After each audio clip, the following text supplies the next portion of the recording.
మంచిది. దేవుని వాక్యంలో నుండి ఒక చిన్న లేఖన భాగాన్ని మన ధ్యానం నిమిత్తమై ధ్యానించుకుందాము. హల్లెలూయా.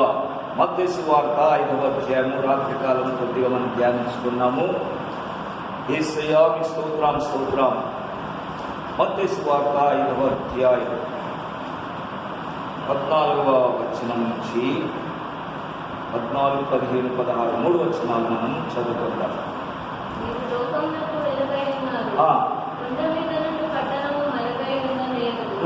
మనుషులు దీపము వెలిగించి కొంచెము క్రింద పెట్టరు గాని అది ఇంటినను వారికి అందరికీ వెలిగించుటకై దీపస్తంభం మీదనే పెట్టుదురు.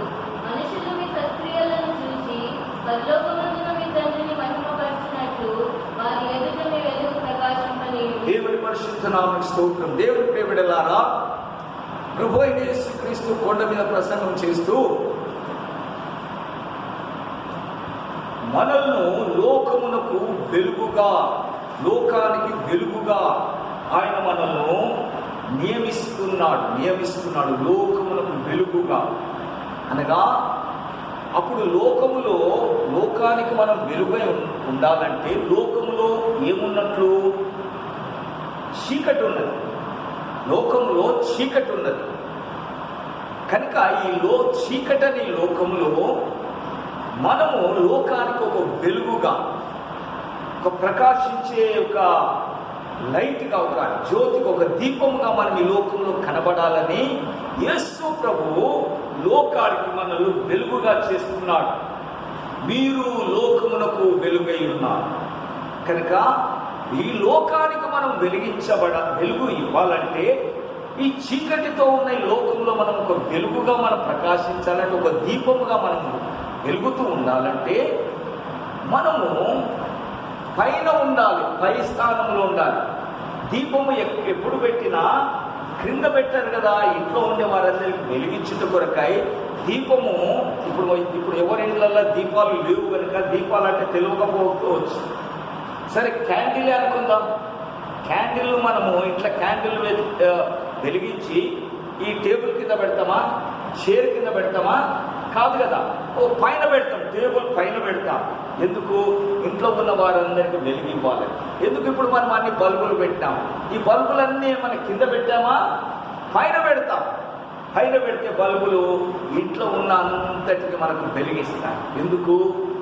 లైట్లు లేకపోతే ఈ ప్రాంతం అంతా చీకటే. అలాగే దేవుని బిడ్డలారా, లోకము చీకటితో నిండి ఉన్నది. లోకము పాపము అనే చీకటితో నిండి ఉన్నది.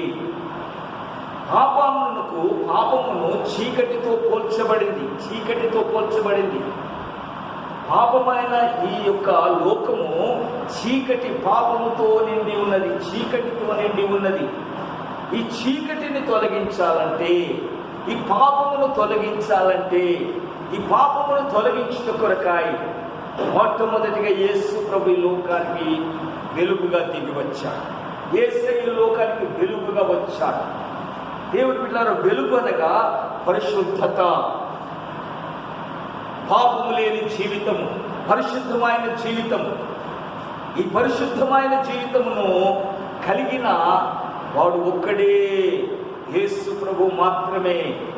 ఆయన లోకమునకు వెలుగుగా వచ్చాడు. యేసయ్య లోకమునకు వెలుగిచ్చుట కొరకై వచ్చాడు. ఒక లైట్గా వచ్చాడు.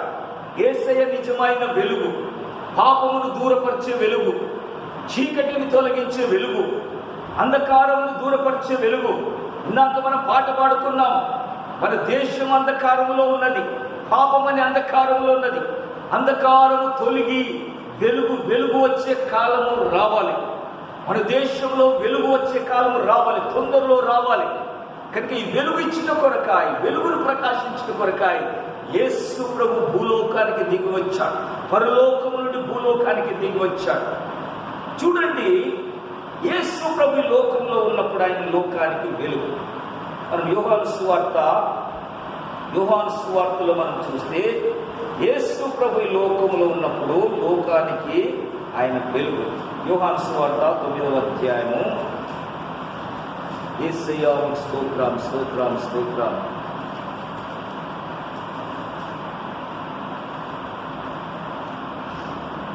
12వ వచనం. లేదు 8:12 క్షమించండి, 8:12.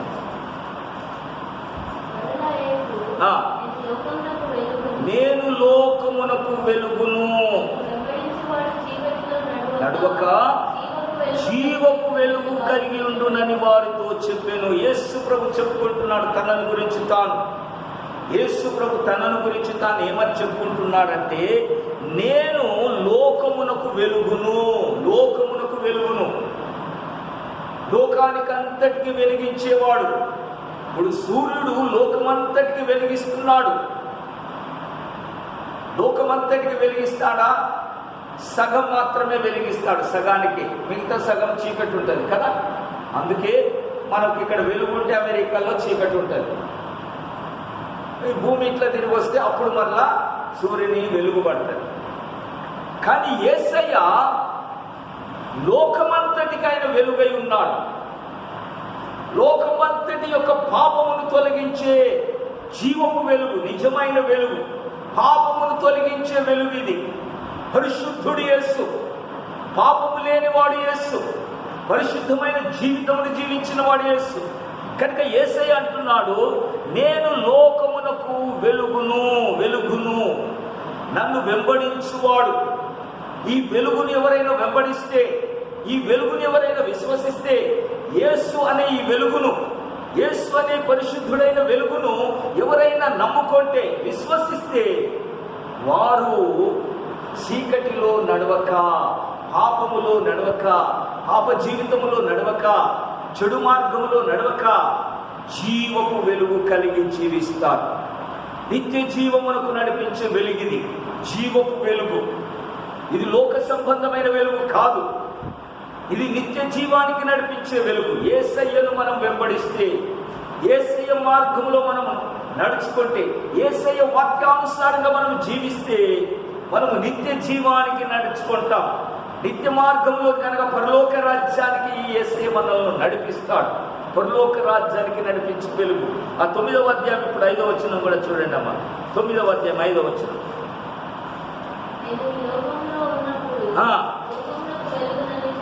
చాలు చాలు చాలు. యేసయ్య తన గురించి ఏం చెప్పు, నేను ఈ లోకములో ఉన్నప్పుడు లోకమునకు నేను వెలుగు, వెలుగు. యేసయ్య ఈ లోకంలో ఉన్నాడు. ఎన్ని సంవత్సరాలు యేసయ్య లోకంలో ఉన్నాడు? 33.5 సంవత్సరాలని మనకు బైబిల్ చెప్తున్నాడు. 33.5 సంవత్సరాలు. 33.5 సంవత్సరాల్లో 3.5 సంవత్సరాలే యేసయ్య దేవుని యొక్క పరిచర్య చేశాడు. మిగతా 30 సంవత్సరాలైనా ఇంటి పని చేసుకుంటున్నాడు, బాధ్యతలు నెరవేర్చి. 3.5 సంవత్సరాలు యేసయ్య లోకంలో దేవుని పని చేశాడు. అప్పుడు అంటున్నాడు, ఆ 3.5 సంవత్సరాలలో యేసయ్య అంటున్నాడు, నేను ఈ లోకములో ఉన్నప్పుడు లోకమునకు నేను వెలుగును, లోకానికి నేను వెలుగును, పరిశుద్ధును. యేసయ్య ఈ లోకంలో ఉన్నప్పుడు ఒక మాట అన్నాడు, నాలో పాపం ఉన్నదని మీలో ఎవడైనా రుజుపరచగలడా? యేసు ప్రభులో పాపం లేదు, యేసు ప్రభు జీవితంలో పాపం లేదు. యేసు ప్రభు పరిశుద్ధుడుగా ఉన్నాడు, అనగా నిజమైన వెలుగు, వెలుగుగా ఆయన జీవించాడు. యేసు ప్రభుని ఎవరైనా వెంబడిస్తే, యేసు ప్రభుని ఎవరైనా నమ్ముకుంటే, యేసు ప్రభు మార్గంలో ఎవరైనా నడుచుకుంటే, యేసు ప్రభు యొక్క మాట, వాక్యము, ఈ వాక్యమే యేసు ప్రభు మాట. ఈ బైబిల్, ఇందులో వ్రాయబడినవన్నీ యేసయ్య మాటలు. ఈ మాటలు మనం వింటే మనము జీవపు వెలుగులోనికి వస్తాము, అనగా అంధకారం చీకటిలో నుండి వెలుగులోనికి మనం ప్రవేశిస్తాము. పాప జీవితంలో నుండి పరిశుద్ధ జీవితంలోనికి వస్తాం. యేసయ్య మాటను మనం వెంబడించాలి, యేసయ్య మాటను మనం నమ్మాలి, యేసయ్య మాట ప్రకారం మనం జీవించాలి. అప్పుడు మనము అంధకారంలో నుండి, చీకటిలో నుండి మనం వెలుగులోనికి వస్తాం. దేవుని బిడ్డలారా, పరిశుద్ధతలోనికి వస్తాం. మన పాప జీవితం తొలగిపోతుంది. ఇలాంటి వెలుగులోనికి నడిపించగలిగిన వాడు మన యేసు ప్రభు మాత్రమే. ఈయన పరలోకము నుండి దిగి వచ్చిన వెలుగు. యోహాను సువార్త 1వ అధ్యాయంలో ఒక మాట చూసుకుందాం, చూడండి. యోహాను సువార్త 1వ అధ్యాయం, దేవునికి స్తోత్రం, 4వ వచనం.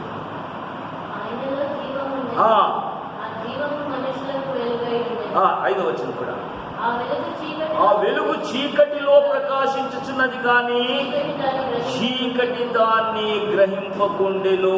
దేవునికి స్తోత్రం. దేవుని బిడ్డలారా, ఆయనలో జీవముండెను, ఆ జీవము మనుషులకు వెలుగై ఉండెను. యేసు ప్రభులో జీవమున్నది, ఆ జీవము మనుషులకు వెలుగిస్తున్నది. ఈ వెలుగు యేసయ్య ద్వారా లోకానికి ప్రచురించబడుతున్న ఈ వెలుగు ఎక్కడ ప్రకాశిస్తుందంట? చీకటిలో ప్రకాశిస్తున్నది. చీకటిలో. యేసయ్య వెలుగు చీకటిలో తిరుగుతున్నది, అనగా లోకములో సంచరిస్తున్నది, పాపుల మధ్యలో సంచరిస్తున్నది. యేసు ప్రభుని ఎరగని వారి మధ్యలో ఈ వెలుగు తిరుగుతూ ఉన్నది. కానీ చీకటి దాన్ని గ్రహిస్తలేదు, చీకటి దాన్ని తెలుసుకుంటలేదు. ఈ వెలుగును చీకటి గ్రహిస్తలేదు. అయ్యో, నేను ఈ వెలుగును వెంబడిస్తే నా చీకటి తొలగిపోతుంది. ఇప్పుడు అదొక రూమ్ ఉన్నది, ఆ రూమ్లో చీకటి ఉన్నది. ఆ రూమ్లోకి వెళ్ళి మనం ఒక స్విచ్ చేస్తే బల్బు వెలిగితే అప్పుడు అక్కడ చీకటి ఉంటుందా? చీకటి ఉండదు, ఆ రూమ్ అంతా వెలుగైపోతుంది. ఇప్పుడు ఈ హాల్ అంతా వెలుగున్నది, ఆ రూమ్ మాత్రం చీకటిగా ఉన్నది. ఆ రూమ్ కూడా, చీకటి కూడా తొలగిపోవాలంటే, అది కూడా వెలిగించబడాలంటే అక్కడ ఒక వెలుగును మనం పెట్టాలి. వెలుగుతున్న దీపాన్ని అక్కడ పెట్టాలి. అప్పుడు ఆ రూమ్లో కూడా చీకటి ఉండదుగా, అంధకారం ఉండదు, పాపం ఉండదు. దేవుని బిడ్డలారా, యేసయ్య ఎక్కడైతే ఉంటాడో, యేసయ్య ఎక్కడైతే ఎవరి యొక్క జీవితంలో యేసయ్య ప్రవేశిస్తాడో వారి జీవితంలో యొక్క వెలుగు, పాపము, చీకటి అనే పాపం ఉండదు. వారి జీవితంలో వెలుగు ప్రకాశిస్తుంది. కనుక ఈ వెలుగు చీకటిలో సంచరిస్తున్నది, చీకటిలో తిరుగుతున్నది. కానీ చీకటి దాన్ని గ్రహిస్తలేదు. నేడు లోకము యేసు ప్రభును గ్రహిస్తలేదు. నేడు లోకము యేసు ప్రభును తెలుసుకుంటలేదు. యేసు ప్రభును తెలుసుకుంటే వారి జీవితంలో ఉన్న చీకటి తొలగిపోతుంది. యేసు ప్రభులో ఉన్న వెలుగు జీవపు వెలుగు, జీవపు వెలుగు.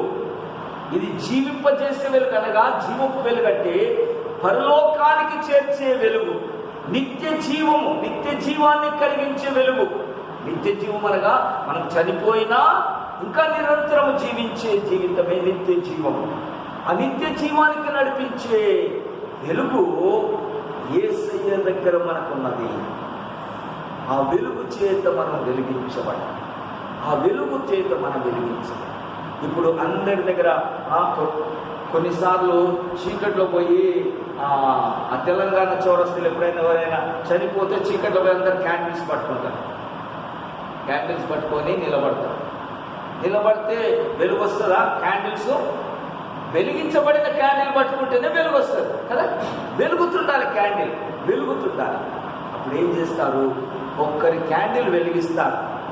ఒక్కరి క్యాండిల్ వెలిగించి వారు ఒక్కొక్కరి క్యాండిల్ వెలిగించుకుంటూ వస్తారు. అప్పుడు అందరి క్యాండిల్స్ వెలుగుతుంటాయి, అందరి దగ్గర వెలుగు వస్తుంది. అప్పుడు అక్కడ ఉన్నటువంటి చీకటి అంతా తొలగిపోతుంది. దేవుని బిడ్డలారా, అలాగే యేసు ప్రభు లోకానికి వెలుగు. యేసు ప్రభు మాత్రమే లోకాన్ని వెలిగించగలవాడు.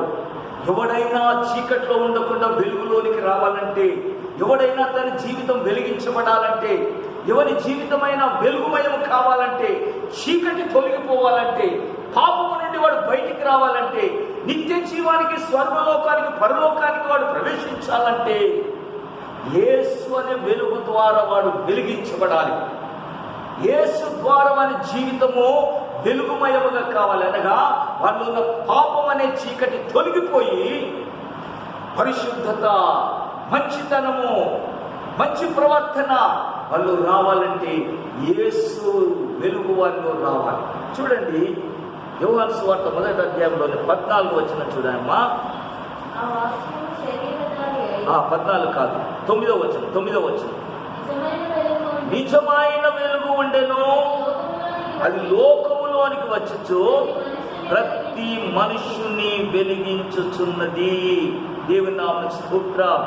దేవుని బిడ్డలారా, నిజమైన వెలుగు ఉండెను. ఇది డూప్లికేట్ వెలుగు కాదు, కొంచెంసేపు ఉండి ఆరిపోయే వెలుగు కాదు. వెలుగు ఇది నిజమైన వెలుగు. ఇది లోకములోనికి వచ్చుచు ప్రతి మనుష్యుని వెలిగిస్తున్నది. ఒక క్యాండిల్ వచ్చి అనేక క్యాండిల్స్ని ఎట్లా వెలిగిస్తుందో అలాగే యేసు ప్రభు పరలోకము నుండి దిగి వచ్చిన వెలుగు, లోకములోనికి వచ్చిన వెలుగు. లోకములో చీకటి ఉన్నది, లోకమంతా చీకటే, లోకమంతా పాపమే, మనుషులందరూ పాపులే. ఈ పాపుల మధ్య వీరిలో ఉన్న పాపమును తొలగించాలంటే, పాప జీవితాన్ని తీసివేయాలంటే, పాపము నుండి విడుదల కలిగించాలంటే నిజమైన వెలుగు లోకములోనికి వచ్చింది. ఈ నిజమైన వెలుగు ప్రతి మనుష్యుని వెలిగిస్తుంది, ప్రతి వాని జీవితాన్ని వెలిగింపచేస్తుంది. నీ జీవితాన్ని ఒక్కొక్కరి జీవితాన్ని యేసు ప్రభు తన వెలుగు ద్వారా మనల్ని వెలిగిస్తున్నాడు, వెలిగింపచేస్తున్నాడు.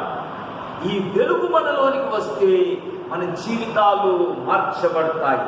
చీకటి మనలో నుండి తొలగిపోతుంది, పాత జీవితం తొలగిపోతుంది, పాత సాంప్రదాయ జీవితం పోతుంది, క్రొత్త జీవితాన్ని మనకు ప్రసాదిస్తాడు.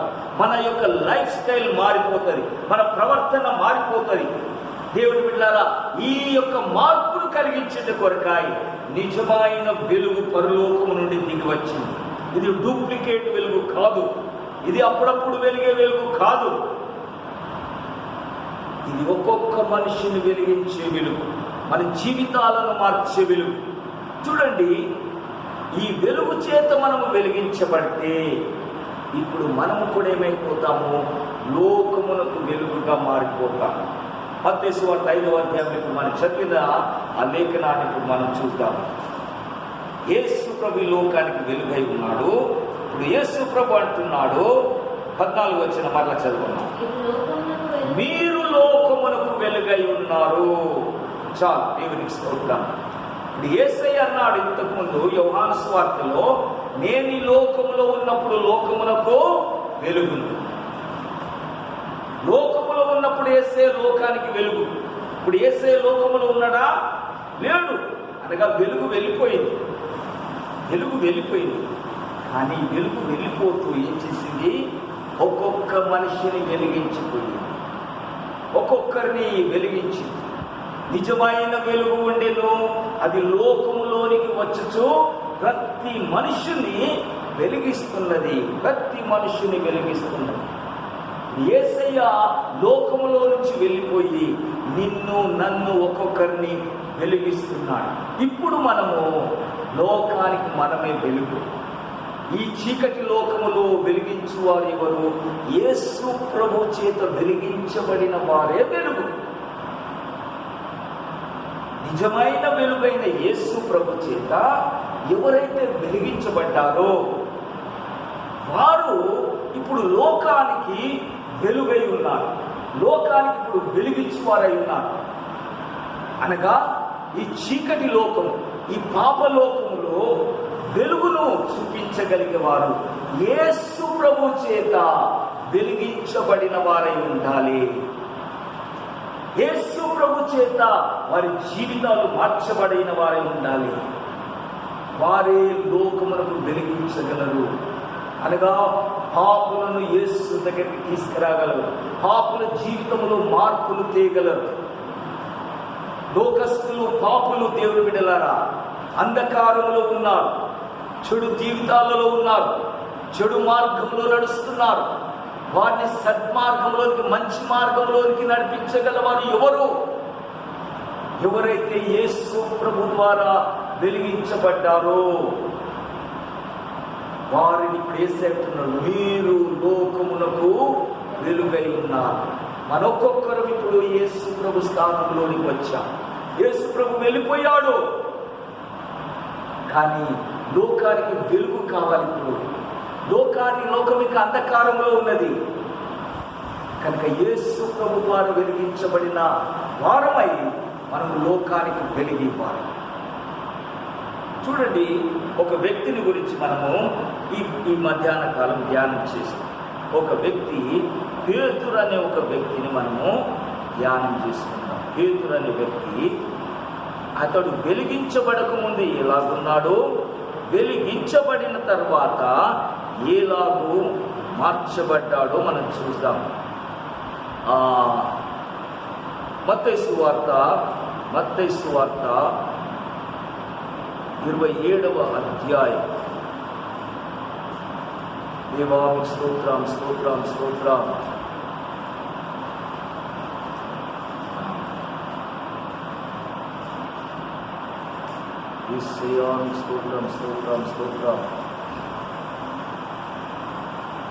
26వ అధ్యాయము 50.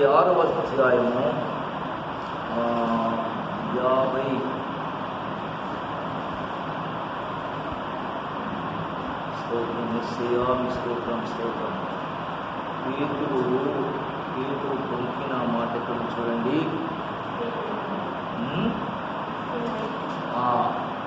26వ అధ్యాయము 32వ వచనం చదవండి. 32.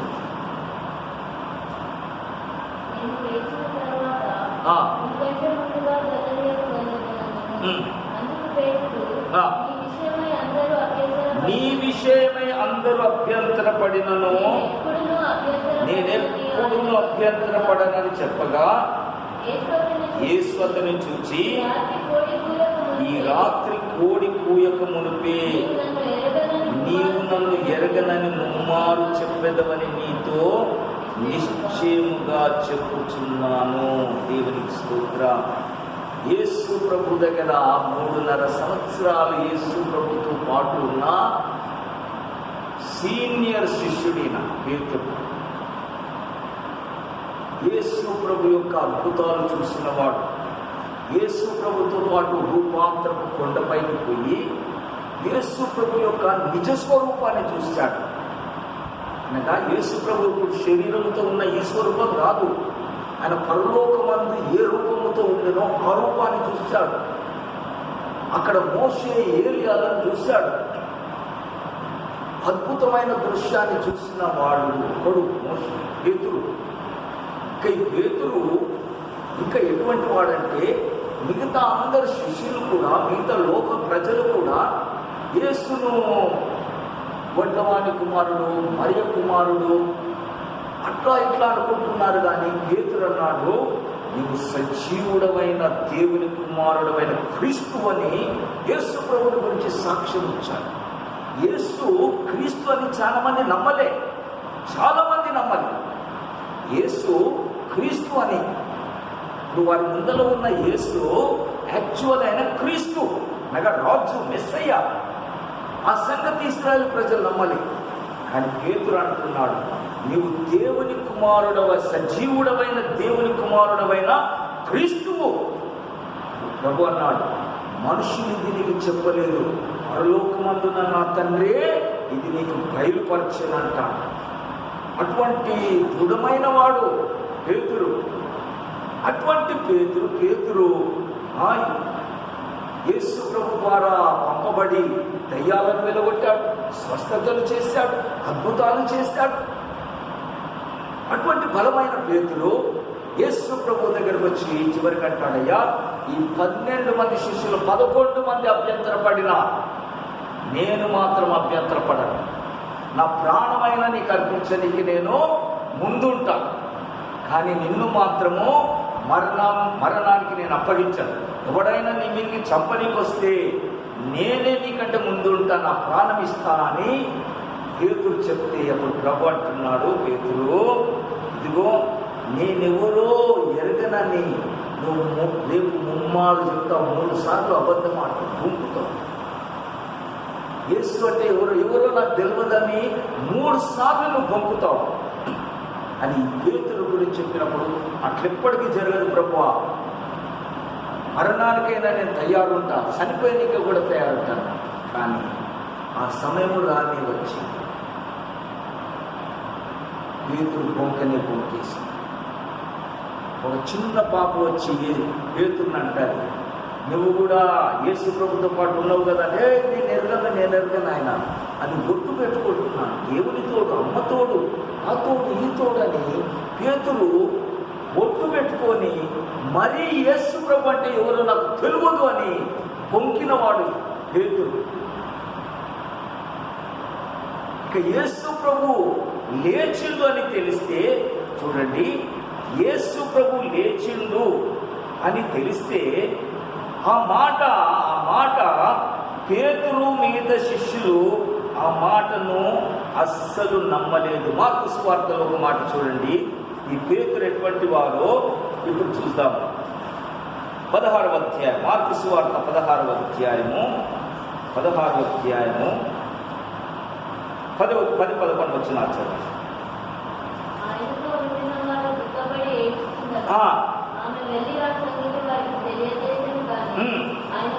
ఆయన బ్రతికి ఉన్నాడనియు ఆమెకు కనబడననియు వారు విని నమ్మకపోయిరి.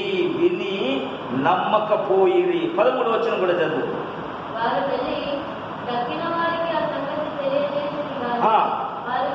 వారు వీరి మాటనైనను నమ్మకపోయిరి. ఎవరు యేసు ప్రభు లేచిందని చెప్తే నమ్మకుండా ఉన్నది ఎవరు? యేసు ప్రభుతో శిష్యులు. వీరు 12 మంది శిష్యులు అంటే ఒకడు పోయిండు, 11 మంది శిష్యులు యేసు ప్రభుతో ఉన్నవారు. ఇప్పుడు ఆ స్త్రీలు వచ్చి, అయ్యా యేసు ప్రభు లేచిండు అని మగ్ధలేనిమని చెప్తూ, నేను చూశానయ్యా అని శిష్యులకు చెప్తుంటే శిష్యులు వారి మాట నమ్మలేరు. ఆ యెరూషలేము నుంచి అమ్మాయికి 2 పోతుంటే వారితో పాటు ప్రభు వారితో కనబడ్డాడు. అయ్యా యేసు ప్రభు కనబడ్డాడు, మా ఇంట్లోకి వచ్చిండు, మా పక్కన కూర్చుండు, రొట్టె విరిస్తుండు, అప్పుడు మా కళ్ళు తెరవబడ్డా, మేము చూసాము యేసు ప్రభు అని గుర్తుపట్టే వరకు ఆయన అదృశ్యుడైపోయింది. అయ్యా యేసు ప్రభు కనబడ్డాడు మాకు అని శిష్యులకు చెప్తే వారి మాట కూడా నమ్మడం. ఎవరు మీరు? బ్రతికున్నప్పుడు యేసు ప్రభు వారికి చెప్పాడు, నేను తిరిగి లేస్తానయ్యా, 3వ దినం తిరిగి లేస్తాను అని చెప్పితే విన్నవారు ఇప్పుడు నిజంగా లేస్తే నమ్మలేదు. లూకాసు వార్తలో కూడా చూడండి. ఇప్పుడు లూకాసు వార్తలో ఒక మంచి మాట ఉంటుంది. లూకాసు వార్త 24వ అధ్యాయంలో, లూకాసు వార్త 24వ అధ్యాయం. ఓ దేవా స్తోత్రం స్తోత్రం స్తోత్రం. 11 వచ్చింది.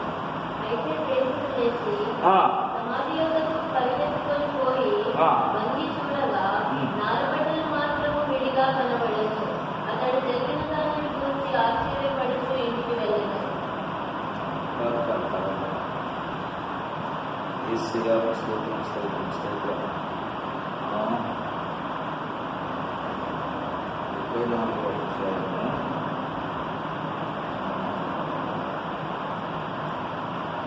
11వ వచనం చదువుతా. 11 చదవండి.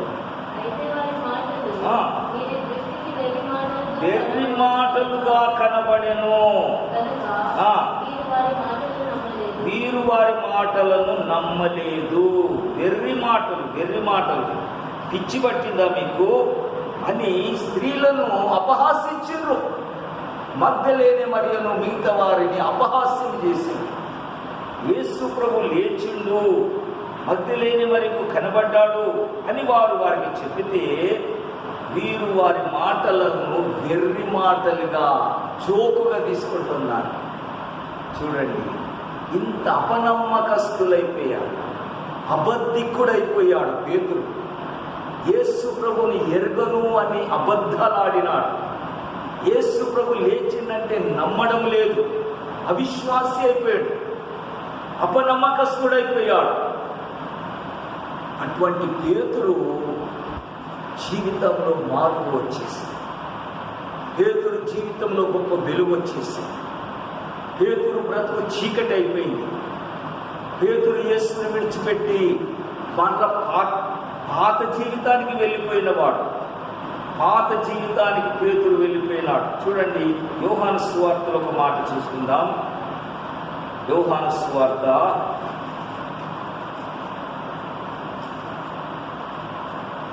21:3 చూడండి. 21:3.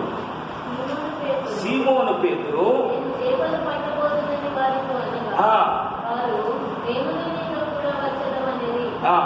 వారు వెళ్ళి దోణి ఎక్కిరి గాని ఆ రాత్రి ఏమీ పట్టలేదు. చూడండి, లీడర్ పేతురు, లీడర్ పేతురు ఇప్పుడు అంటున్నాడు, అయ్యా నేను చేపలు పట్టడానికి వెళ్ళిపోతున్నాను, మీ ఇష్టం, మీరేమన్నా చేసుకోండి. ఆ యేసు ప్రభు లేచిండి, ఎక్కడ పోయాడో ఏమైందో మనకు తెలియదు.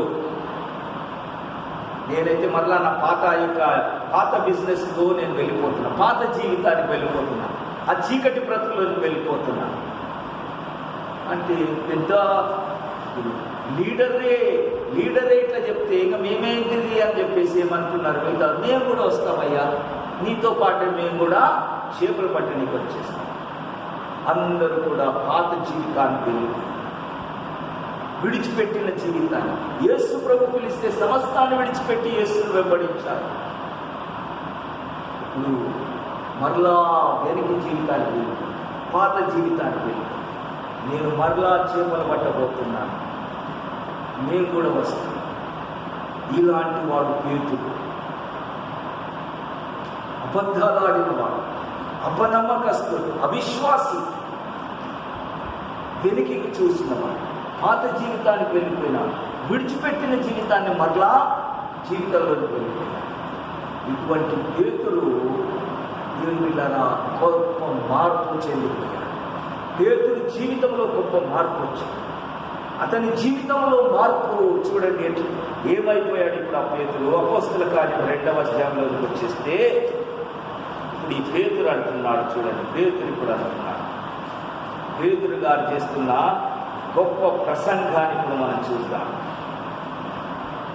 14 వచ్చిన 2వ అధ్యాయం 14 వచ్చిన చదువు. అయితే పేతురు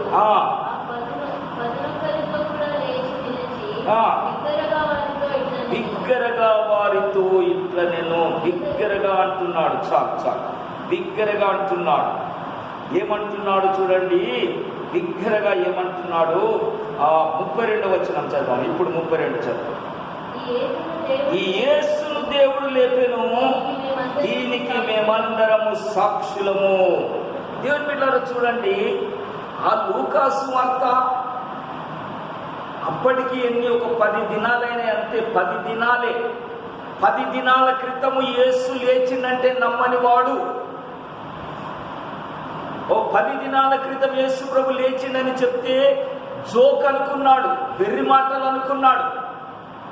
10 దినాలు గడిచిపోయిన తర్వాత అదే పేతురు ఇప్పుడు అంటున్నాడు, ఈ యేసును దేవుడు లేపాడు, దానికి మేము సాక్షులము. ఇప్పుడు సాక్షి అయిపోయినాడు, బిగ్గరగా చెప్తున్నాడు. ఇప్పుడు మైకులు లేవు, 1000 మంది ఉన్నారు ముందర ప్రజలు. ఆ 1000 మందికి పేతురు ఇప్పుడు అబద్ధాలు ఆడిన పేతురు, నమ్మని పేతురు, బొంకిన పేతురు, పాత జీవితానికి వెళ్ళిపోయిన పేతురు 10 దినాల క్రితము.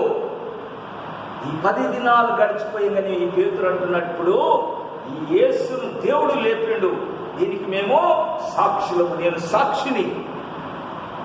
ఇంత గొప్ప ధైర్యముతో, బిగ్గర స్వరముతో, భయపడకుండా, బెదురు లేకుండా ఏ పేతురు ధైర్యంగా యేసుని గురించి సాక్ష్యం ఇస్తున్నాడు. ఏమొచ్చింది పేతురులో ఇంత తొందరలో ఇంత మార్పు? ఏం కలిగిపోయింది పేతురులో ఈ మార్పు?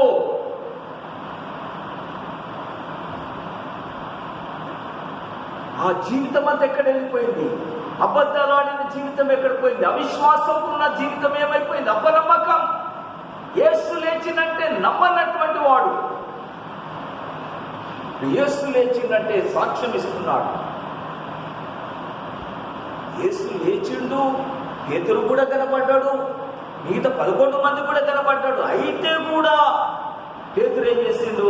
నేను మరలా చేపలు పట్టడానికి వెళ్ళిపోతా, నా పాత జీవితానికి వెళ్ళిపోతా అని వెళ్ళిపోయినోడు. అటువంటి పేతురు జీవితంలో ఇప్పుడు ధైర్యంగా చెప్తున్నాడు, యేసును దేవుడు లేపాడు, నేను సాక్షిని. నమ్మలేదు, నేను నమ్మను అన్నోడు ఇప్పుడు సాక్ష్యమిస్తుండు, లేపిండు. దేవుని బిడ్డలారా, పేతురు జీవితంలో గొప్ప మార్పు కలిగింది. ఆ మార్పుని ఇప్పుడు మనం చూద్దాం. ఏం మార్పు కలిగింది? ఆ మార్పు ఆ 2వ అధ్యాయంలోని అపోస్తల కార్యము 2వ అధ్యాయంలోని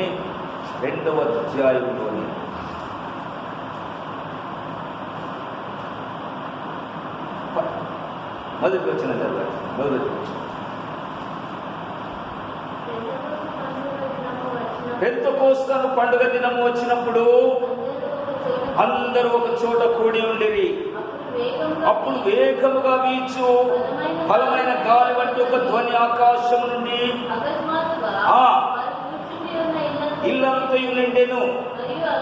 మరియు అగ్ని జ్వాలల వంటి నాలుకలు విభాగింపబడినట్టుగా వారికి కనబడి వారిని ఒక్కొక్కరి మీద వ్రాలగా వారందరూ పరిశుద్ధాత్మతో నిండిన వారై ఆత్మ వారికి వాక్శక్తి అనుగ్రహించిన కొలది అన్య భాషలతో మాట్లాడసాగిరి. దేవుని బిడ్డలారా,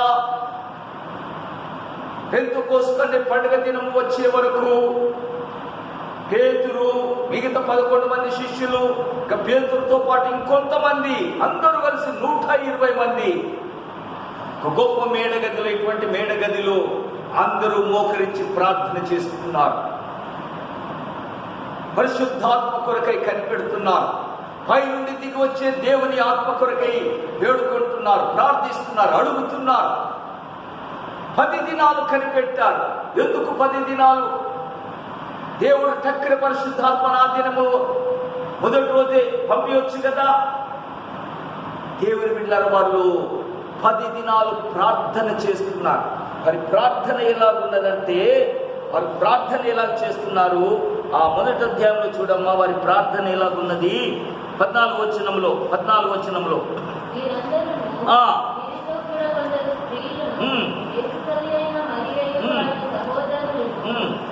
ఏక మనస్సుతో ఎడతెగక ప్రార్థన చేయుచుండిరి. ఏక మనస్సుతో ఎడతెగక 10 దినాలు ప్రార్థన చేస్తున్నారు. దేని కొరకాయ్? పై నుండి శక్తిని పొందుకొనుట కొరకాయ్. పై నుండి దేవుడు శక్తి పంపిస్తానన్నాడు. పై నుండి నేను మీకు పరిశుద్ధాత్మ శక్తిని మీ కొరకై పంపించబోతున్నాను కనుక పై నుండి శక్తిని మీరు పొందుకున్న వరకు మీరు యెరూషలేములో కనిపెట్టండి, ఎదురు చూడండి. దేవుని బిడ్డలారా, ఇప్పుడు యేసు మాటకు లోబడుతున్నా. యేసు అంటే ఎరుగమని అబద్ధాలు ఆడిన వారు, యేసు లేచిందంటే నమ్మని వారు, యేసును వెంబడించిన వారు ఆ జీవితాన్ని విడిచిపెట్టి మళ్ళీ పాత జీవితానికి వెళ్ళిపోయిన వారు ఇప్పుడు యేసు మాటకు లోబడి పై నుండి శక్తి కొరకై కనిపెడుతున్నారు. పై నుండి పరిశుద్ధాత్మ కొరకై కనిపెడుతున్నారు. పరలోకము నుండి ఒక శక్తి మాకు కొరకై పంపించబడబోతుందని ఎదురు చూస్తున్నారు. దేవుని బిడ్డలారా, వారు పై నుండి శక్తి కొరకై 10 దినాలు కనిపెట్టి ప్రార్థన చేస్తున్నారు. విసుకక, ఎడతెగక. విసుగు లేదు ఇప్పుడు. దేవుని బిడ్డలారా, బ్రేక్ ఇస్తలేరు. నిన్న మనం గొలుసు ప్రార్థన చేసిన బ్రేక్ లేకుండా ప్రార్థన, ఒకరి తర్వాత ఒకరు. అలాంటిదే 10 దినాలు ఎడతెగక కనిపెడుతున్నారు. ప్రార్థన చేస్తూనే ఉన్నారు. దేని కొరకై? పై నుండి శక్తిని పొందుకోవడం కొరకాయ. దేవుని బిడ్డలారా, పెంతెకోస్తు అనే పండుగ దినము వచ్చినప్పుడు అందరూ ఒక చోట కూడి ఉండగా, అందరూ ప్రార్థన చేస్తుండగా, అందరూ స్తుతిస్తుండగా, అందరూ పరిశుద్ధాత్మ కొరకై ఎదురు చూస్తుండగా పైకి వారి నేత్రాలు పైకెత్తారు, వారి మనసులు పైకెత్తారు. పై నుండి ఎప్పుడు దిగి వస్తాడా, ఎప్పుడు మా పైనకు వస్తాడా అని అందరూ పైకే చూస్తున్నారు. ఆ కాలం ముందు కింద అందరూ పండుగలు చేసుకుంటున్నారు. పెంతెకోస్తు పండుగను వేల మంది చేసుకుంటున్నారు. కానీ ఈ 120 మంది పైకి చూస్తున్నారు. వారి యొక్క అనుభవం పైకి వెళ్ళిపోయింది. వారు క్రిందలో లేరు, భూమి పైన లేరు. మేడగది అనుభవంలోనికి వచ్చారు, పైకి చూసే అనుభవంలోనికి వచ్చారు. భూలోక ముందు జరుగుతున్నాయి మర్చిపోయారు, పండుగల పబ్బాలు మర్చిపోయారు. దేవుని బిడ్డలారా, ఇహలోక సంబంధమైనటువంటి ఆ యొక్క మనుషుల మధ్యలో జరుగుతున్న అవన్నీ కూడా విడిచిపెట్టేసి మేడగది అనుభవంలోనికి వచ్చేసారు. పైకి చూసే అనుభవంలోనికి వెళ్ళిపోయారు. పై నుండి శక్తి కొరకై కనిపెడుతున్నారు.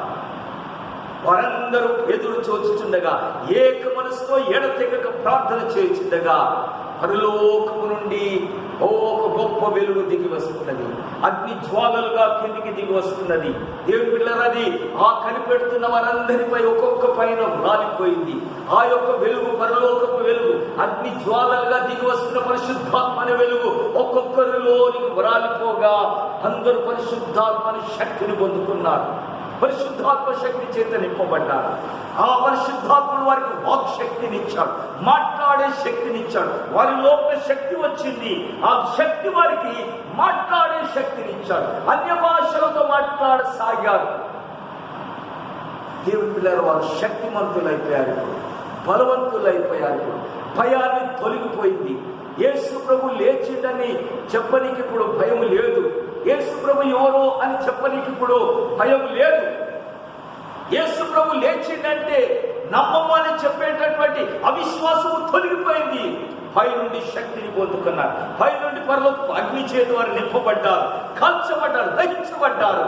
ఇప్పుడు ఆ పేతురు లేచి ధైర్యంగా మాట్లాడుతున్నాడు, గొప్ప స్వరంతో మాట్లాడుతున్నాడు. ఒక చిన్న పిల్ల నీకు యేసుతో ఉన్నామంటే బెదిరిపోయినోడు, భయపడినోడు, ఆయన ఎవరు నాకు తెలియదని అమ్మతోడు దేవునితోడని ఒట్టు పెట్టుకున్నాడు. ఇప్పుడు వేల మంది ముందర నిలబడి యేసుని గురించి సాక్ష్యం ఇస్తున్నాడు. యేసు ఎవరు అని ఇప్పుడు సాక్ష్యం చెబుతున్నాడు. ఆ యేసును దేవుడు లేపాడు, నేను దానికి సాక్షినని ధైర్యంగా ఒప్పుకుంటున్నాడు. స్త్రీలు చెప్తే నమ్మలోడు, మిగతా శిష్యులు చెప్తే నమ్మలోడు. ఇప్పుడు యేసును గురించి, పునరుత్థానుడైన యేసును గురించి సాక్ష్యం ఇస్తున్నాడు. ఏంటిది మార్పు? ఈ 10 దినాలలో జరిగిన మార్పు ఏంటిది? పేతురులో నిజమైన వెలుగు ఉండెను.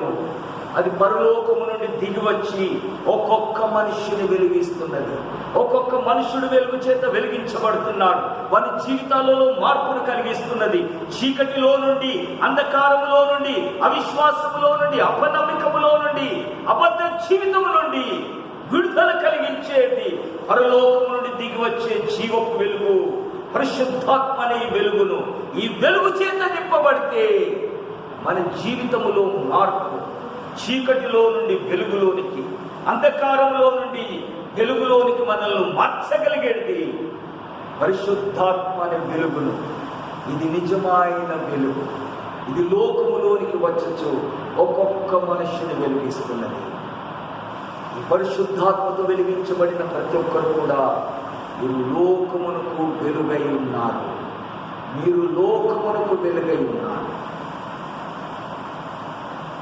ఈ వెలుగు ఇప్పుడు ఒక్కొక్కరిని వెలిగించి, యేసు ప్రభు ఈ లోకములో ఉన్నప్పుడు ఆయన అన్నాడు, నేను లోకమునకు వెలుగు. యేసయ్య వెలుగు. ఎవరు లోకానికి వెలుగు? ఎవరు లోకానికి వెలిగివ్వాలి?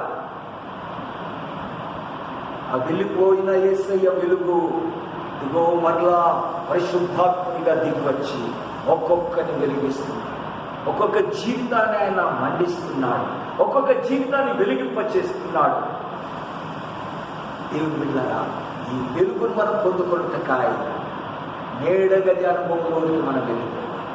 భూ సంబంధమైన అనుభవాన్ని విడిచిపెట్టాడు.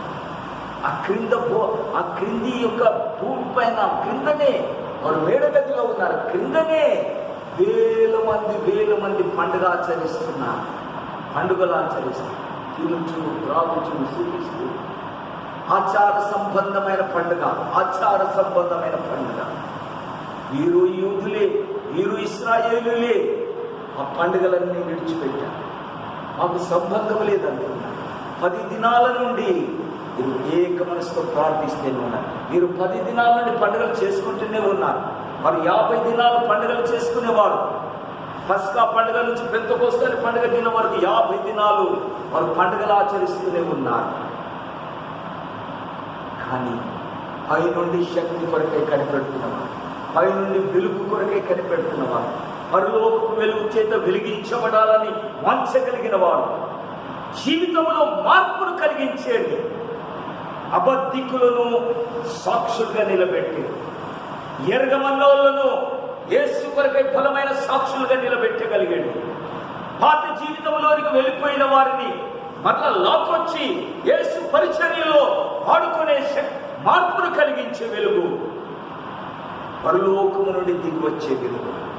ఈ పరలోకపు వెలుగు కొరక భూ సంబంధమైన జీవితాన్ని విడిచిపెట్టి మేడగదిలోకి వస్తాం.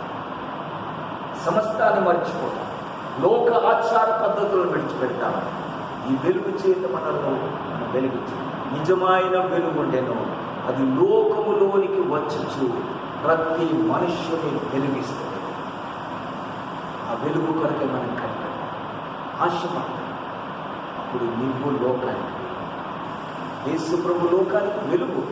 ఆ వెలుగు పోయింది, ఆ స్థానంలో ఇప్పుడు నువ్వు యేసు ఇతరులకు వెలిగించినట్లుగా ఆ స్థానంలో నిన్ను నన్ను వెలుగుగా వచ్చిన కొరకాయ ఆయన మనల్ని వెలిగించి పెట్టాడు లోకం.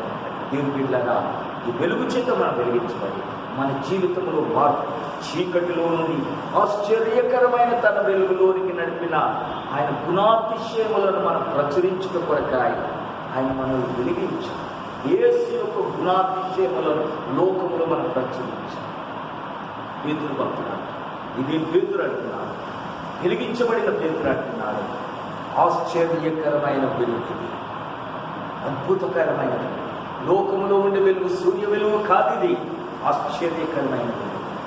ఈ వెలుగు చేత మనం వెలిగించబడి ఆయన గుణాతిశయములను లోకములో ప్రచురించాలి. యేసు ప్రభువు లోకానికి తెలియపరచాలి. ప్రార్థన చేస్తాం, మోకరిస్తాం. దేవానికి స్తోత్రం, స్తోత్రం, స్తోత్రం, స్తోత్రం, స్తోత్రం, స్తోత్రం. చీకటిలో నుండి వెలుగునకు, లోకములో నుండి వెలుపలకు, శ్రీకట గుణాతిశయములను ప్రచురించుటకై పిలచినది.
మనల్ని ఆశ్చర్యకరమైన తన వెలుగులోనికి పిలిచిన ఆయన గుణాతిశయములను లోకంలో ప్రచురించుటకాయ ఆయన మనల్ని వెలిగించాడు. దేవునికి స్తోత్రం.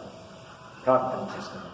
మహాపరిశుద్ధుడా, కృప కలిగిన మా తండ్రి యేసు మా దేవానికి స్తోత్రము. నాయన, చీకటిలో నుండి ఆశ్చర్యకరమైన వెలుగులోనికి మమ్మల్ని పిలిచి నీ గుణాతిశయములను లోకములు ప్రచురించుట కరకాయ మమ్మల్ని వెలిగించిన మా పరలోకపు తండ్రి మీకు స్తోత్రం, స్తోత్రము. నాయన, యా నిజమైన వెలుగు నీవే నాయన.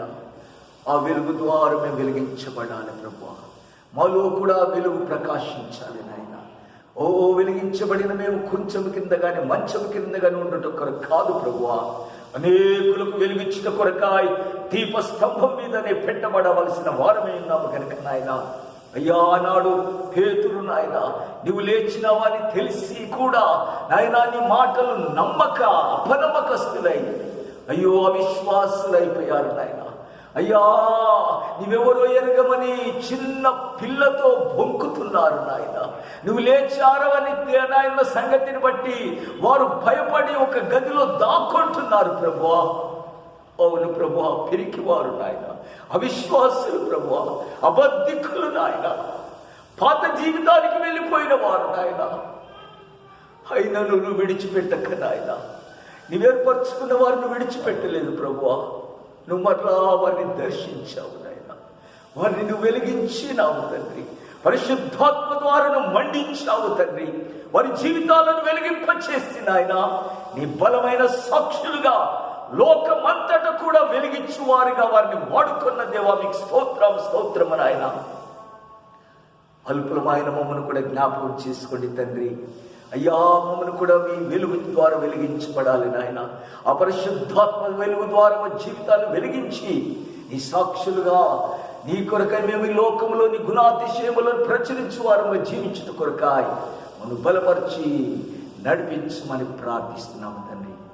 మేడగది అనుభవంలోనికి మేము వెళ్ళి ఆ పై నుండి వచ్చి పరిశుద్ధాత్మ కొరకు వెలుగు కొరకు మేము కనిపెట్టి కృప మాకు దయించండి. దేవా మీకు స్తోత్రము నాయన. భూ సంబంధమైన వాటి మీద మనస్సు పెట్టక, పర సంబంధమైన వాటి మీద మనస్సు నిలుపుకుంటకాయ, పరలోకం నుండి దిగివచ్చే ఆ పరిశుద్ధాత్మ ద్వారా నింపబడుట కొరకాయ, వెలిగించబడుటకాయ అయ్యా మా జీవితంలో ఒక గొప్ప మార్పును మీరు దయచేయండి. వెలిగించబడుటకాయ ఎడతెగక ప్రార్థించే అనుభవంలోనికి నడిపించమని వేడుకుంటున్నాం. చేరువచ్చిన ప్రియ బిడ్డలందరినీ దీవించండి, ఆశీర్వదించండి. నీ మందిరపు దీవెనల చేతి బిడ్డలను ఆశీర్వదించబడతారు కాక నాయన. వారి కుటుంబాలను దీవించండి, వారి బ్రతుకులో మేలు కలిగించండి నాయన. దేవా నాయన నీ కొరకు సాక్షులుగా జీవించడం కొరకాయ దేవా